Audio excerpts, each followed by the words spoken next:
কথা ছিল যে আপনি আওয়ামী লীগের হাউধর Poi anche i costi a Santi Potti metà svepari per il cappello processo ma pi a me se so si può vedere lì e precisa আমি মনে করি যে কোনো রাজনৈতিক দলের উপরেই প্রতিহিংসা বা নিপীড়ন করা সঠিক না, সেটা যেই দলই হবে। হ্যাঁ, তো এখানে অনেক নিরীহ নেতাকর্মীরা আছেন, তাদের উপরে অত্যাচার নির্যাতনের আমি নিন্দা জানাচ্ছি। পাশাপাশি আহ, আমি আওয়ামী লীগকে বলবো এবং সকল রাজনৈতিক দলকে বলবো, একটু আত্মসমালোচনা এবং আত্ম উপলব্ধি করে অনুশোচনাটা খুবই প্রয়োজন ভবিষ্যতে এগিয়ে যাওয়ার জন্য। হয়তো একটা কানাঘুষা আছে যে আওয়ামী লীগের আগামী রাজনীতি হয়তো সৈয়দাদের হাতই সামনে আসছে, আমার কেন জানি মনে হয়। কোথায় ফিরবে? ক্রিমিনাল কাজ হয়েছে, আওয়ামী লীগ কোথায় আসবে? মানুষ কি চায় আপনি আপনি লুটপাট করে লক্ষ লক্ষ কোটি টাকা পাচার করে দিবেন বিদেশে? আসসালামু আলাইকুম ওয়া রাহমাতুল্লাহি ওয়া বারাকাতুহু। দেশ ও দেশের বাইরে দূর দূরান্ত থেকে যে বা যারা এখন এই মুহূর্তে ভিডিওটি দেখছেন, ভিডিওটি প্লে করেছেন, তাদেরকে অনুরোধ করব দয়া করে পুরো ভিডিওটি সম্পূর্ণ ধৈর্য সহকারে দেখবেন। খুবই গুরুত্বপূর্ণ এবং ইম্পর্টেন্ট একটি ভিডিও নিয়ে উপস্থিত হয়েছি আপনাদের মাঝে, প্রিয় দর্শক শ্রোতা মণ্ডলী। সম্মানিত দর্শক শ্রোতা মণ্ডলী, নতুন করে আবারও রাজনীতিতে ফিরছে আওয়ামী লীগ। কি চমকে গেলেন? হ্যাঁ, ঠিকই শুনেছেন, সোহেল তাজের নেতৃত্বে নতুন করে সংগঠিত হচ্ছে আওয়ামী লীগের রাজনৈতিক দল। প্রিয় দর্শক শ্রোতা মণ্ডলী, নতুন করে পুনর্গঠন করা হবে, আওয়ামী লীগের নেতৃত্ব দেবেন সোহেল তাজ, এমনই গুঞ্জন উঠছে। সোহেল তাজের নেতৃত্বে আবারও রাজনীতিতে সরব হবেন আওয়ামী লীগ। এটা কতটা সত্য সে বিষয়ে কথা বলেছে, মুখ খুলেছে সোহেল তাজ নিজেই। রাজনীতিতে আওয়ামী লীগের ফিরে আসা নিয়ে তিনি খুবই গুরুত্বপূর্ণ কিছু কথা বলেছে এবং একই সাথে তিনি জানিয়েছে তিনি কি নেতৃত্ব দিবেন, আওয়ামী লীগ কি পুনর্গঠন করবেন তিনি। প্রিয় দর্শক শ্রোতা মণ্ডলী, তাজউদ্দিন আহমেদের ছেলে সোহেল তাজ তিনি কি বললো আমরা সেটা শুনবো, তারপরে কথা বলবো। নতুন করে যদি পুনর্গঠন করা হয় আওয়ামী লীগ, যদি সোহেল তাজের নেতৃত্বে ফিরে আসে, তাহলে কি মানুষ আওয়ামী লীগকে গ্রহণ করবে? প্রিয় দর্শক শ্রোতা মণ্ডলী, আপনারা কি ভাবছেন সেটা অবশ্যই জানাবেন। চলুন কথা না বাড়িয়ে আমরা কয়েকটা প্রতিবেদন দেখে আসি, সোহেল তাজের মুখ থেকে শুনে আসি তিনি কি বললেন আওয়ামী লীগের রাজনীতিতে ফিরে আসা নিয়ে। কোথায় ফিরবে? ক্রিমিনাল কাজ হয়েছে, আওয়ামী লীগ কোথায় আসবে? মানুষ কি চায় আপনি আপনি লুটপাট করে লক্ষ লক্ষ কোটি টাকা পাচার করে দিবেন বিদেশে? আওয়ামী লীগ রাজনীতিতে ফেরা দরকার, কি রূপে ফেরা দরকার? ফিরবে, কোনো আত্মসমালোচনা নাই, অনুশোচনা নাই, আত্ম উপলব্ধি নাই, কোথায় ফিরবে? Where? আগে তো ইউ হ্যাভ টু অ্যাকনলেজ যে যেটা পড়েছি, যেটাকে সমর্থন দিয়েছি, this was not right, unethical, criminal, যাতে ক্রিমিনাল কাজ হয়েছে। দেখতে পাচ্ছেন কোনো আত্ম উপলব্ধি, আত্মসমালোচনা, অনুশোচনা, রিপেন্টেন্স? তাহলে what are you talking about? Awami League কোথায় আসবে? এখানে জনগণ এবং নতুন প্রজন্মের ভিতরে কি চলছে এটা বুঝতে হবে না? মানুষ কি চায় এটা বুঝতে হবে না? মানুষ কি চায় আপনি আপনি লুটপাট করে লক্ষ লক্ষ কোটি টাকা পাচার করে দেবেন বিদেশে, আরামা এসে থাকবেন, এটা চায়? এটা আমার ব্যক্তিগত অভিমত। এখন যদি জনগণ চায় পরিবর্তনতন্ত্র, they can do it, but আমি বিশ্বাস করি না পরিবর্তনতন্ত্রে। ঠিক আছে, আমার একটা পরিচিতি আছে, এখন পরিচিতি তো আমি সরাতে পারবো না। আমার যে মেধা যোগ্যতা আছে, আমি যদি ফিল করি সেটা দিয়ে আমি কিছু করতে পারবো, তাহলে ইটস অ্যান অপশন, রাইট? কিন্তু আমি দাবি করব না যে আমি তাজউদ্দিন আহমেদের ছেলে, এই জন্য আমাকে নিতে হবে। No, that's not right. কি বলবো দেখেন, আমি পদত্যাগ করার পর থেকে, এটা অনেকেই হয়তো জানে না, আমার উপর দিয়ে অনেক ঝড়ঝাপটা গিয়েছে, যেটা আমি বলিনি কোনোদিন। আমি কিন্তু দেশ ছাড়া হয়ে গিয়েছিলাম, একটা পর্যায়ে আমি কিন্তু নিজে দেশ ছাড়া ছিলাম। আমার জন্য সেফ ছিল না বাংলাদেশে থাকা, জীবন মরণের হুমকি। আমার ভাগিনা, আমার মেজ বোনের ছেলে, ওকে নিয়ে পুলিশ নির্যাতন করলো, বেধড়ক পিটালো, এবং আমার দুলাভাই যখন থানাতে গেল, উনি আরেক রুম থেকে শুনছে যে এই যে সোহেল তাজের ভাগিনাকে পেয়েছি, একদম বানায় দিতেছি আজকে। এটা 2013 সালে। এবং আমার পদত্যাগ নিয়ে কি নাটকই না হলো, আমরা টিভিতে দেখলাম। এই যে আপনি যে মূল কথাটা বলছিলেন যে গুলি করে মারার দৃশ্যগুলো, আমিও টিভিতে যখন দেখলাম, আমিও ঘটনাগুলো দেখলাম। এখন আমার যেহেতু অভিজ্ঞতা আছে, আমি দেখে তো বিস্মিত হয়েছি যে এ কি? এটা তো পুরা 1984 এর প্রপাগান্ডা চলছে।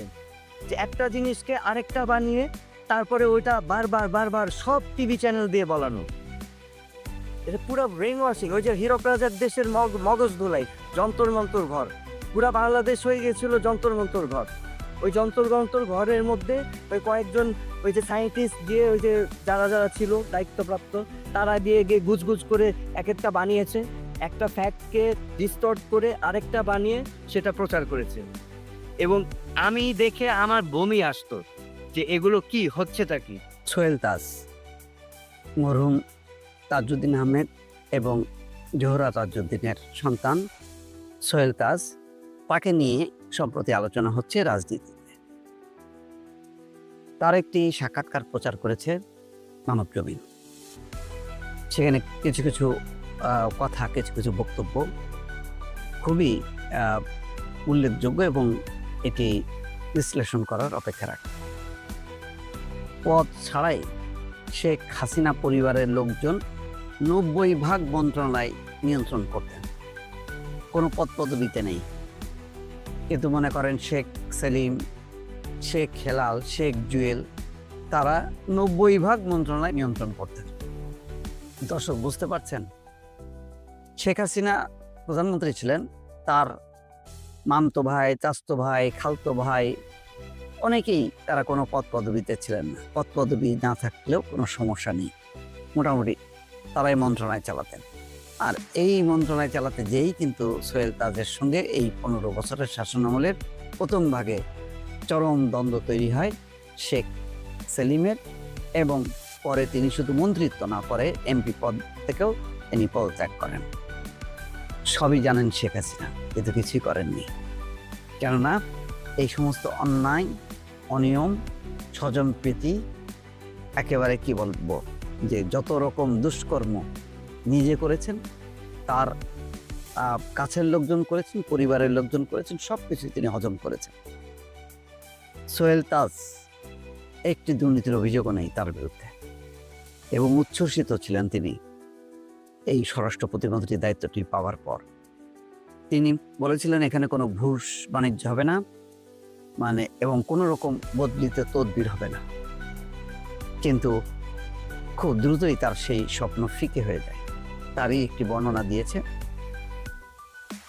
এখানে বলা হচ্ছে যে তানজিম আহমেদ সোহেল তাজ তিনি মন্ত্রিসভা থেকে পদত্যাগ করেছিলেন। ঠিক কি কারণে, কারো কি জানা আছে? অথচ গাজীপুর কাপাসিয়া থেকে 2001 সালে নির্বাচন করে আওয়ামী লীগের ভরাডুবির মধ্যেও 58 আসনের একটি ছিল তার। পরবর্তীতে 111 পর 2008 সালে এমপি নির্বাচিত হয়ে স্বরাষ্ট্র প্রতিমন্ত্রীর দায়িত্ব পান। কিন্তু বেশি দিন তিনি দায়িত্ব পালন করতে পারেননি। স্বেচ্ছায় দায়িত্ব থেকে সরে দাঁড়িয়েছিলেন, কিন্তু কেন পদত্যাগ করেছিলেন তা স্পষ্ট করেননি সোহেল তাজ। গণঅভ্যুত্থানে আওয়ামী লীগ সরকারের পতনের পর মানবজমিনের সঙ্গে মুখোমুখি হয়েছিলেন তিনি। তারপর অনেক বক্তব্য তিনি দিয়েছেন। প্রভাবশালী ব্যক্তির নাম না বললেও তখন আলোচনা ছিল আওয়ামী লীগের প্রেসিডিয়াম সদস্য শেখ ফজলুল করিম সেলিম পুলিশের বদলি সহ সব নিয়ন্ত্রণ করতেন, যা মেনে নিতে পারেননি সোহেল তাজ। শেখ সেলিম তখন সরকারের কোনো দায়িত্বে ছিলেন না। মানবজমিনকে দেয়া সাক্ষাৎকারে সোহেল তাজ এমন ইঙ্গিতই দিয়েছেন। তার ভাষায় সরকারের 90% মন্ত্রণালয় নিয়ন্ত্রিত হতো শেখ হাসিনার লোকদের দ্বারা। মন্ত্রণালয়গুলো চলতো ম্যাজিক্যালি। সোহেল তাজ বলেন, 15 বছর পর আওয়ামী লীগ সরকারের এখন যে পরিস্থিতি হয়েছে, মন্ত্রণালয়ের দায়িত্ব ছেড়ে দেওয়ার সময় তা আজ করতে পেরেছিলাম। সোহেল তাজ জানান তিনি স্বরাষ্ট্র প্রতিমন্ত্রী, অথচ তার নির্দেশ পালন করতেন না সচিবরা। তাদেরকে বলা হয়েছিল সোহেল তাজের কথা না শোনার জন্য। তার অজান্তে এসপি বদলি হয়ে যেত। পরে তিনি বাধ্য হয়ে পদত্যাগ করেন। তার পদত্যাগের পর দৃশ্যপট অন্যদিকে যায়। তাকে জীবন মরণ লড়াই করতে হয়, বিভিন্নভাবে তাকে নির্যাতন করা হয়, তার ভাগ্নেকে পর্যন্ত গুম করা হয়। 2009 সালে জানুয়ারি মাসে দায়িত্ব পেয়ে ওই বছরের মে মাসে মন্ত্রিসভা থেকে পদত্যাগ করেন। 2012 সালে 23শে এপ্রিল তিনি এমপি পদ থেকেও পদত্যাগ করেন। ওই সময় তার পদত্যাগপত্র গ্রহণ করা হয়নি। 7 জুলাই তিনি আবার পদত্যাগপত্র দিলে সেটি গ্রহণ করা হয়। সোহেল তাজ বলেন, 2008 সালের নির্বাচনে বিজয়ী হয়ে স্বরাষ্ট্র প্রতিমন্ত্রীর দায়িত্ব পাই।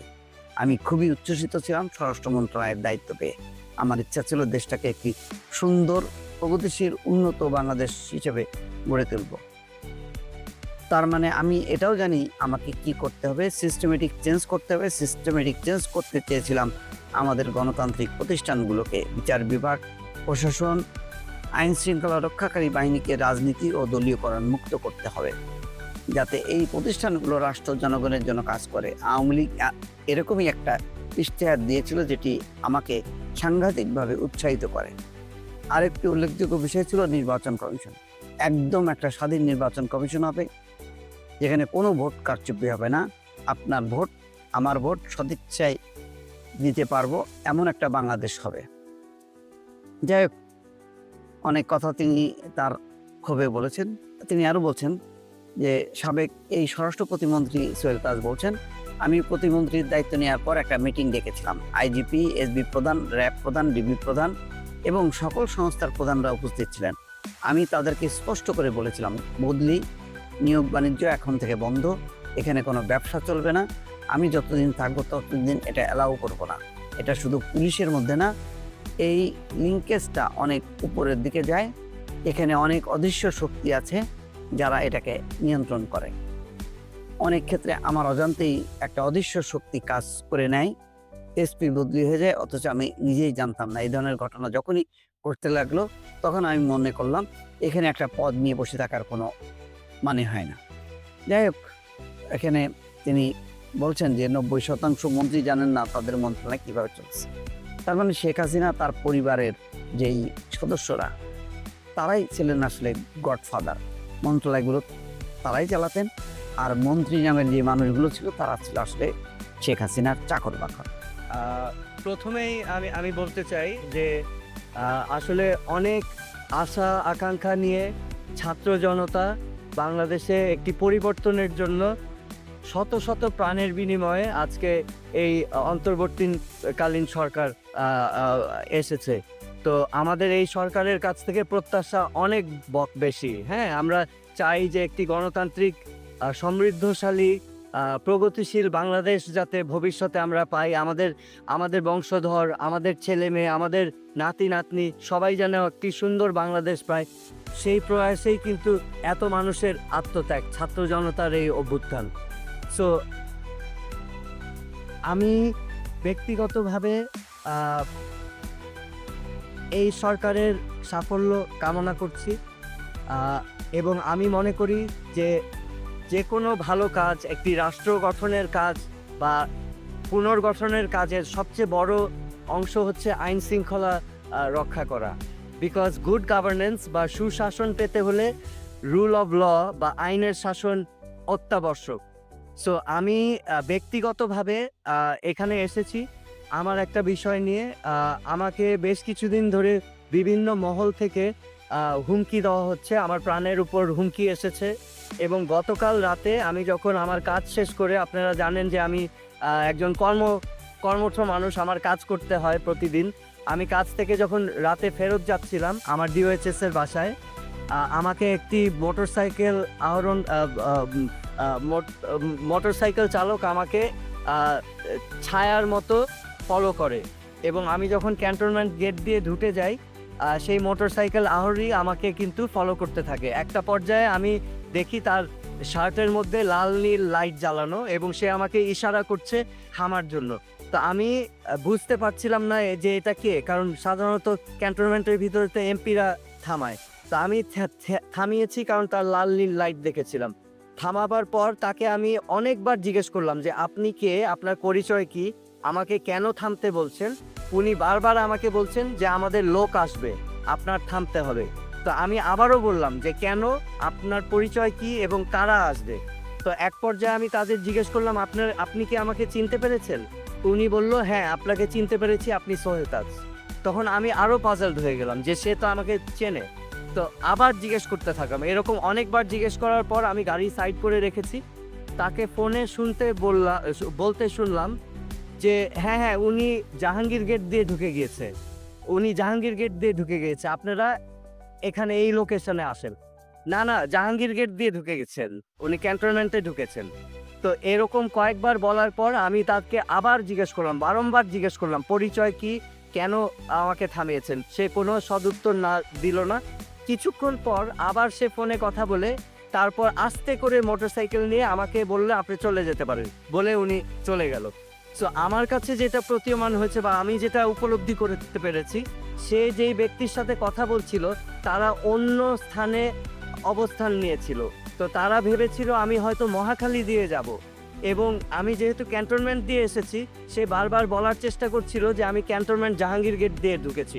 সো এটা আমি মনে করছি, আমার অনুমান যে এখানে একটা দুরভিসন্ধি ছিল, এখানে একটা দুর্ঘটনা বা অঘটন ঘটাবার পরিকল্পনা ছিল। সো আমি আজকে এই বিষয়গুলো নিয়ে মাননীয় স্বরাষ্ট্র উপদেষ্টার কাছে অবহিত করতে এসেছি, এবং আমি মনে করি যে বাংলাদেশের সকল নাগরিকের ব্যক্তি নিরাপত্তার অধিকার আছে, এবং আমি তাকে বলেছি যে আইন শৃঙ্খলা পরিস্থিতি অবশ্যই যেন অতি দ্রুত উন্নতি করেন, এবং উনি আশ্বাস দিয়েছেন যে উনি দেখছেন এবং সার্বিকভাবে ওনার মনোযোগী হয়েছেন। এবং আমার যে বিষয়টা দেখেন, আমি একজন সাধারণ নাগরিক বর্তমানে, কিন্তু আমার একটা পরিচয় আছে। তো এই পরিচয়ের কারণে অনেক মহল থেকে কিন্তু অনেক কিছু করারই হয়তো প্রয়াস থাকতে পারে। তো সেই জন্য আমি তাকে বলেছিলাম এবং অবহিত করতে আমি এসেছি। অধীরে সেটা একটা ব্যক্তিগত বিষয়, সেটা আমি আলাপ করতে যাচ্ছি। ঠিক এমন তারপরে কমসু একটা কাতরি অনেকে পাটালে বাচ্চা চিন নিমই দেখেন, আমি নিজেকে সাধারণ নাগরিক মনে করি। আমি নিজে আমার নিজের গাড়ি চালাই, আমার ড্রাইভার নাই, আমি নিজেই যাতায়াত করি। আমি চেষ্টা করি একদম সাধারণ মানুষের মতোই চলাফেরা করতে। আমার একটা ফিটনেস সেন্টার আছে, আমি সেখানে কাজ করে আমি আমি আমি আমার দিন চালাই। হ্যাঁ, তো আমি অনেস্টির সাথে আমি কাজ করেছি। আমি যখন স্বরাষ্ট্র প্রতিমন্ত্রী ছিলাম, আমার দায়িত্ব আমি নীতির সাথে, আদর্শের সাথে, সততার সাথে আমি পালন করতে চেয়েছি। আমি অন্যায়, অনিয়ম, দুর্নীতির বিরুদ্ধে সোচ্চার ছিলাম এবং পদক্ষেপ নেওয়ার চেষ্টা করেছি।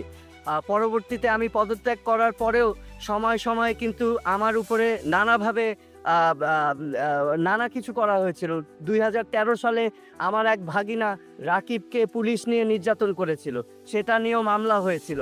পরবর্তীতে 2018-19 সালে আমার আরেক ভাগিনা, ওকে কিন্তু অপহরণ করে এই যে আজকে যে আয়নাঘর আছে, সেই আয়নাঘরে 11 দিন রাখা হয়েছিল। আমি কিন্তু সে সময় প্রতিবাদ করেছিলাম গুম, খুন, হত্যার বিরুদ্ধে, এবং আমি অনেক কষ্ট করে, অনেক কায়দা করে আমার ভাগিনাকে উদ্ধার করে এনেছিলাম। এবং আমি সেই সময় কিন্তু বারবার বলেছিলাম এরকম ঘটনা ঠিক না, এরকম ঘটনা যেন আর কোনোদিনও বাংলাদেশের মাটিতে না হয়। তো আমি সবসময় প্রতিবাদ করে এসেছি আমার অবস্থান থেকে। আমি তো একজন সাধারণ নাগরিক, আমারও তো নিরাপত্তার একটা বিষয় থেকে যায়, তাই না? তো আমার অবস্থান থেকে আমি চেষ্টা করেছি, সবসময় বলেছি, অন্যায়ের বিরুদ্ধে আমি কথা বলেছি। এবং বর্তমানে আমি যেটা ফিল করছি যে এখানে যেহেতু একটা পরিস্থিতি বিরাজমান আছে, এখানে বিভিন্ন মহলের থেকে স্বাভাবিকভাবে হতে পারে। আমার আরেকটা পরিচয় আছে, আমি বাংলাদেশের প্রথম প্রধানমন্ত্রীর সন্তান। তো আপনারা স্বাভাবিকভাবেই বুঝতে পারছেন যে আমি সাধারণভাবে চলার চেষ্টা করলেও এই পরিচিতিগুলো কিন্তু আমাকে ছাড়ছে না। তো সেই কারণেই আমি আমার নিরাপত্তা নিয়ে একটু শঙ্কিত, কারণ আমারও অধিকার আছে একজন সাধারণ নাগরিক হিসাবে বেঁচে থাকা। তবে আপনার ফেসবুকে কমেন্ট আমি দেখছিলাম, সেখানে অনেকে আপনার পক্ষেও বলেছে, বিপক্ষে বলেছে যে গত সরকারের সময় মাফকার মতো করে অনেককে পরিচয় দিয়ে তুলে নেওয়া হয়েছে, গুম করা হয়েছে। সেই সময় থেকে তো চেষ্টা চালু হয়েছে। আগের সরকারকে যেটা করেছে, আপনার কাছে কি মনে হয় সেই ধারাবাহিকতায় কি আসছে? এই ঘটনা যেগুলো ঘটেছে আমি সুস্পষ্টভাবে আগেও বলেছি, হত্যা, গুম, নির্যাতন, মানুষের গণতান্ত্রিক অধিকারকে বিলুপ্ত করা, এগুলোকে আমি কোনোদিনও সাপোর্ট করিনি, এবং আমার অবস্থান থেকে আমি সবসময় এটার প্রতিবাদ করে এসেছি যতটুকু পেরেছি আমি, কারণ আমারও নিরাপত্তার বিষয় ছিল। আপনি কি কারা বসে একটা বলে শুনছি যে কিছুদিন ধরে এমনি কোনো আচ্ছা, আমি ওনার একটা কোয়েশ্চেনের উত্তর দিই। আমি মাননীয় প্রধান উপদেষ্টা, স্বরাষ্ট্র উপদেষ্টাকে জানিয়েছি, এবং ওনার সাথে আলাপ করে আমি এখন সেনাবাহিনীর প্রধানের কাছে আমি আহ্বান করব যে আমি যখন ওই গেট দিয়ে ঢুকেছিলাম, জাহাঙ্গীর গেটে কিন্তু হাই রেজলিউশন সিসিটিভি ক্যামেরা আছে। তো আমাকে যেই মোটরসাইকেল ফলো করেছিল, আমার বিশ্বাস সেই মোটরসাইকেলের লাইসেন্স প্লেট বের করে তার পরিচয় নির্ধারণ করা সম্ভব, সেনাপ্রধান যদি চান। হ্যাঁ, আমি টাইমটাও বলে দিচ্ছি, আমি জাহাঙ্গীর গেট প্রবেশ করেছি 10:50 বা 51 থেকে 10:55 বা 56-র মধ্যে গতকাল রাতে। আমি সেনাপ্রধানের কাছেও জানতে চাবো এটা যেন উনিও তদন্ত করেন, কারণ আপনারা জানেন যে এখানে ঢাকা মহানগরের পুলিশ কমিশনারও ছিলেন, এখন ওনাদের এখতিয়ার নেই ক্যান্টনমেন্টের ভিতরে। তো আমি সেনাপ্রধানের কাছেও আহ্বান জানাচ্ছি এটা তদন্ত করার দিয়ে গেছে। আমি এখান থেকে গিয়েই জিডি করব। কিছুদিন আগে একটি সমর্থিত সূত্র নয়, বলা ছিল যে আপনি আওয়ামী লীগের হাল ধরবে এবং এই জন্য এই ধরনের কোনো পরিস্থিতি হয়েছে কিনা, এই বিষয়ের কোনো আমার কথা স্পষ্ট। আমি বারবার বলেছি আমার রাজনীতিতে আসার কোনোই আগ্রহ নাই।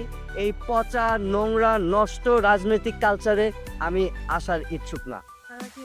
আওয়ামী লীগের যে এখন পরিস্থিতি, 5 তারিখের পর থেকে আওয়ামী লীগের নেতারা আসলে বাড়ি সেই সময় আপনি সামনে সে সহযোগ করেছিলেন জেরিয়ার মধ্যে আমি মনে করি যে কোনো রাজনৈতিক দলের উপরেই প্রতিহিংসা বা নিপীড়ন করা সঠিক না, সেটা যেই দলই হোক। হ্যাঁ, সো এখানে অনেক নিরীহ নেতাকর্মীরা আছেন, তাদের উপরে অত্যাচার নির্যাতনের আমি নিন্দা জানাচ্ছি। পাশাপাশি আমি আওয়ামী লীগকে বলবো এবং সকল রাজনৈতিক দলকে বলবো, একটু আত্মসমালোচনা এবং আত্ম উপলব্ধি করে অনুশোচনাটা খুবই প্রয়োজন ভবিষ্যতে এগিয়ে যাওয়ার জন্য। আপনি রাজনীতি দিবেন না, আমি রাজনীতিতে ফিরবো না, আমি বলে দিয়েছি আমি এই নষ্ট পচা জঘন্য রাজনীতিতে আমি ফিরবো না। আজকে টেলিভিশনের পর্দায় একটা ভিডিও দেখে ভালো লাগলো। সোহেল তাজকে দেখা গেল, তিনি স্বরাষ্ট্র প্রতিমন্ত্রী ছিলেন বিগত আওয়ামী লীগ সরকারের একেবারে প্রথম ভাগে, আর তিনি হচ্ছেন এই ঐতিহ্যবাহী পরিবারের সন্তান, মরহুম তাজউদ্দিন আহমেদের ছেলে। তিনি ছিলেন বাংলাদেশের প্রথম প্রধানমন্ত্রী এবং জোহরা তাজউদ্দিনের সন্তান তিনি। দুজনেই ত্যাগ আছে, তাজউদ্দিন আহমেদ এবং জোহরা তাজউদ্দিন। তো যাই হোক, তিনি আজকে সচিবালয়ে আসলেন, নিজের কথা বললেন, আওয়ামী লীগের কথাও বললেন। যেখানে আওয়ামী লীগের কথা বলার মতন কেউ নেই, সেখানে আজকে কিন্তু সোহেল তাজ বললেন এবং বললেন যে তার নিরাপত্তা তিনি চান এবং একই সঙ্গে আওয়ামী লীগের বিরুদ্ধে যাতে ঢালাও অভিযোগ করা না হয়, মামলা না দেওয়া হয়। আওয়ামী লীগের মধ্যেও ভালো লোক আছে, যাতে ভালো এবং মন্দ মিলিয়ে যাতে কোনো অ্যাকশন না নেয়, সেই কথাটা তিনি বলেছেন স্বরাষ্ট্র উপদেষ্টা জাহাঙ্গীর আলম চৌধুরী, লেফটেন্যান্ট জেনারেল। এটা ভালো, এটা তিনি সাহস করে এসছেন, বক্তব্য দিয়েছেন তার মতন করে। তিনি অনেক দিন থেকে রাজনীতিতে নেই, এই মানুষটাকে আওয়ামী লীগ কাজে লাগালো। একটা সৎ মানুষ, একেবারেই সৎ, পুরোপুরি, এই ব্যাপারে কোনো সন্দেহ নেই, স্পষ্টবাদী, যা চিন্তা করেন তাই বলেন। কিন্তু আওয়ামী লীগের এই বিগত 15 বছর রাজনীতির সাথে তিনি খাপ খাওয়াতে পারেননি, ফলে একেবারে ছিটকে গেছেন। ছিটকে যে তিনি নিজের শরীর চর্চা, মাঝে মধ্যে কিছু স্ট্যাটাস দেয়া, এই সমস্ত কাজে তিনি ব্যস্ত। তার বোনরা রাজনীতি করেছে, এমপি হয়েছে, কিন্তু তিনি কিন্তু একেবারে রাজনীতির ধরাছোঁয়ার বাইরে। তো আজকে কেন এসছেন হলো এই যে 28 তারিখে দিবাগত রাতে তিনি একটা পোস্ট দিয়েছিলেন এবং সেখানে বলেছিলেন যে তার রাস্তার মধ্যে কোনো একজন মোটরসাইকেল আরোহী তাকে অনুসরণ করে, তার গাড়ি থামায়, জিজ্ঞাসাবাদ করে এবং তার জিজ্ঞাসাবাদের ধরন দেখে মনে হয়েছে তিনি কোনো গোয়েন্দা সংস্থার লোক এবং তার কাছে আলো ছিল সেই লোকটির হাতে এবং সেই টর্চ তার বুকে মানে মারে আর কি, এবং তাকে থামায়। যাই হোক, তিনি কিন্তু সেই সংস্থার হোক বা এই লোকই হোক না কেন, তিনি তার পরিচয় গোপন করেছেন, তিনি খোলাসা করেননি। সেই কারণেই তার নিরাপত্তা নিয়ে উদ্বিগ্ন সোহেল তাজ। তাই দুপুরের দিকে তিনি আসেন এবং সাক্ষাৎ করেন এবং তার রাজনীতিতে ফেরা নিয়েও তিনি কথা বলেছেন। সোহেল তাজ বলছেন অন ক্যামেরায় ছাত্র জনতার গণঅভ্যুত্থানের মধ্য দিয়ে সরকার গঠিত পায়, মানুষের প্রত্যাশা তাদের কাছে অনেক বেশি। তবে সরকারের প্রথম দায়িত্ব আইন শৃঙ্খলা নিয়ন্ত্রণ করা, প্রতিটি মানুষের নিরাপত্তা নিশ্চিত। তিনি বলছেন, কোনো সরকারের সময় ঘটে যাওয়া গুম, বিচার বহির্ভূত হত্যা গ্রহণযোগ্য নয়। আওয়ামী লীগ সহ সব দলেরই আত্মসমালোচনা করা উচিত, চমৎকার কথা বলছে। আওয়ামী লীগের যাদের বিরুদ্ধে মামলা হয়েছে সবাই দোষী নয়, এটাও কিন্তু সাহসের সঙ্গে তিনি উচ্চারণ করলেন। বিষয়গুলো নিয়ে আরও সচেতন হওয়া জরুরি এবং এসবের সঠিক তদন্ত হওয়া প্রয়োজন বলেও মনে করেন সোহেল তাজ। রাজনীতিতে ফিরে আসা প্রসঙ্গে সোহেল তাজ একেবারেই নেতিবাচক উত্তর দিয়েছেন। তিনি বলছেন যে রাজনীতিতে তিনি আর ফিরবেন না। বলেন, দেশের এই নোংরা, পচা, গলিত রাজনীতিতে আর ফিরব না। তার মানে ফিরব না মানে এই পচা গলিত রাজনীতিতে ফিরব না। কিন্তু যদি রাজনীতিটা সুন্দর হয়, আবর্জনা মুক্ত হয়, পচা গলা বাইরে যদি একটা নতুন রাজনীতি হয় আওয়ামী লীগের, তাহলে কি তিনি ফিরবেন না? সে কথা কিন্তু বলেননি। তার মানে কিছু কথা তিনি হাইড করে রাখলেন।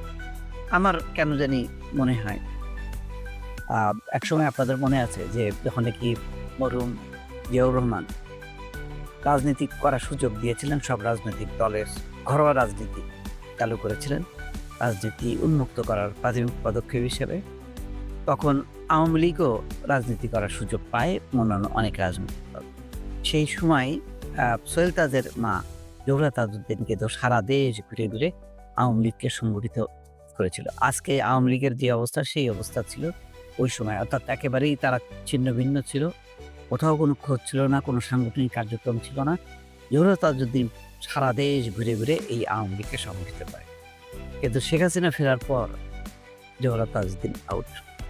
তারপরে সোহেল তাজ এমপি হলেন, মন্ত্রী হলেন, তিনি সততার সঙ্গে তার মিনিস্ট্রি চালাচ্ছিলেন, কিন্তু সেখানেও তিনি টিকতে পারলেন না। সম্ভবত শেখ সেলিমের সাথে কোনো একটা তার বাদানুবাদ হয়েছে। তারপরে তিনি বিচার দিয়েছিলেন শেখ হাসিনার কাছে, শেখ হাসিনা সেই বিচার করেনি, ফলে তিনি রিজাইন করে চলে আসেন। তো তার মধ্যে একটা সত্যতা আছে, তার মধ্যে একটা মানে আত্মপ্রত্যয় আছে যে তিনি সৎভাবে থাকেন, সৎভাবে চলেন, সৎভাবে রাজনীতিকে দেখতে চান এবং সেই সৎ রাজনীতি করতে চান।